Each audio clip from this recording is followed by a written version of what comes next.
બનાસકાંઠાના શિહોરીમાં ન્યૂઝ 18ના અહેવાલની ધારદાર અસર સર્જાઈ છે। શિહોરી નજીક બનાસ નદીના પટમાં રેલવે ઓવરબ્રિજ નબળી ગુણવત્તાનો હોવાનો ન્યૂઝ 18એ 1.5 વર્ષ અગાઉ અહેવાલ પ્રસારિત કર્યો હતો। અહેવાલ બાદ બ્રિજ બનાવનાર મહેસાણાની MS Ajay engineer infra limited સામે શિહોરી પોલીસ મથકે પોલીસ ફરિયાદ નોંધાઈ અને મહત્વનું છે કે બ્રિજમાં સળિયા પણ દેખાવા લાગ્યા હતા। ત્યારે અહેવાલ બાદ બોમ્બેથી રેલવે વિજિલન્સની ટીમ બ્રિજની તપાસ કરતા નબળી ગુણવત્તાનો માલુમ પડતા કંપની સામે ફરિયાદ નોંધવામાં આવી છે।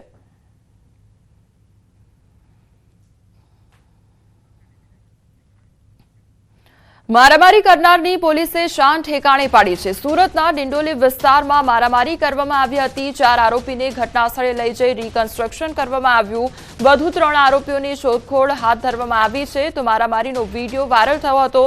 2 થી 3 વ્યક્તિઓ પર 7 જેટલા લોકો ફટકા અને ધોકાલે તૂટી પડ્યા હતા। ડિંડોલીના અંબિકા ટાઉનશીપનો વીડિયો સામે આવ્યો હતો। તો એક તરફ સુરતની એ ઘટના અને બીજી તરફ જ્યાં ધરપકડ કરવામાં આવી હતી સુરતની જ આ ઘટના છે કે જ્યાં મારામારી કરવામાં આવી હતી તે અંગેનો વીડિયો વાયરલ થયો હતો। એક યુવક પર 7 થી 8 લોકો દ્વારા ધોકા પાઇપ વડે હુમલો કરવામાં આવ્યો હતો અને હવે આ તમામ જે આરોપીઓ છે તેની શાન ઠેકાણે આવી ગઈ છે કારણ કે તે લોકોની ધરપકડ કરવામાં આવી છે। એ લોકોનું સરઘસ ખાડી રિકન્સ્ટ્રક્શન પણ કરવામાં આવ્યું હતું। આખી ઘટના કઈ રીતે સર્જાઈ તે અંગેની રિકન્સ્ટ્રક્શન કરવામાં આવ્યું હતું। સુરતના મહુવા ટીડીઓ સાથે ફરી મારામારીનો બનાવ સામે આવ્યો છે। તાલુકા પંચાયતના સભ્ય પરિમલ પટેલે માર માર્યો। અગાઉ પણ ટીડીઓને માર મારવામાં આવ્યો હતો। બપોરના સમયે ટીડીઓ પોતાની ઓફિસમાં હાજર હતા તે દરમિયાન આખી ઘટના બની હતી। ટીડીઓનો શર્ટ ફાડી નાખી ઢીકા મૂકીનો માર મારવામાં આવ્યો હતો। તો ટીડીઓએ મહુવા પોલીસ મથકમાં ફરિયાદ નોંધાવી। ફરિયાદને આધારે પોલીસે અલગ અલગ ટીમ બનાવી શોધખોળ હાથ ધરી છે।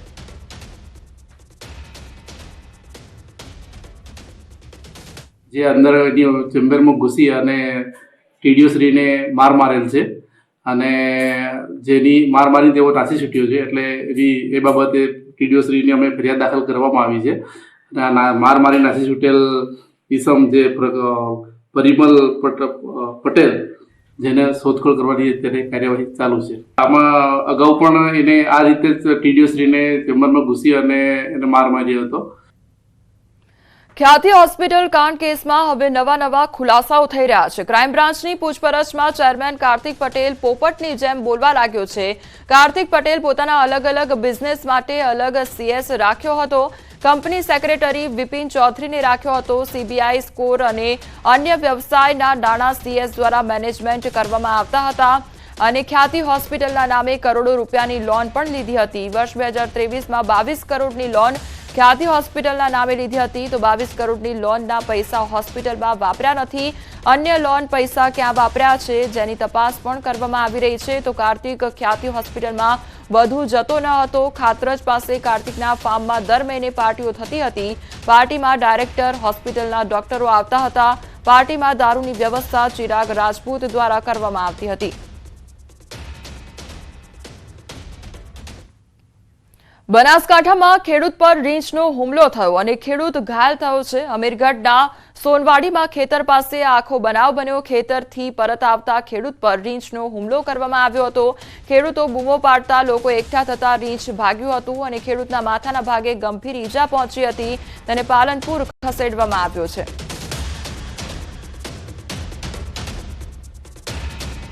રાજકોટમાંથી પ્રતિબંધિત ઇન્જેક્શનનો જથ્થો ઝડપાયો છે અને ઓક્સિટોસિન ઇન્જેક્શનનો જથ્થો જપ્ત કરવામાં આવ્યો છે। 2,85,000 થી વધુનો ઇન્જેક્શનનો જથ્થો જપ્ત કરવામાં આવ્યો છે।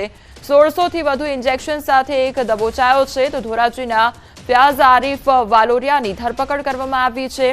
તો દૂધાળા પશુઓને વધુ દૂધ આપે તે માટે પ્રતિબંધિત કરવામાં આવ્યો છે। ઇન્જેક્શનનો ઉપયોગ કરવામાં આવતો ધોરાજી સિટી પોલીસ સ્ટેશનમાં IPC કલમ 34 અને પ્રાણી ક્રૂરતા નિવારણ અધિનિયમની કલમ હેઠળ ગુનો નોંધવામાં આવ્યો છે।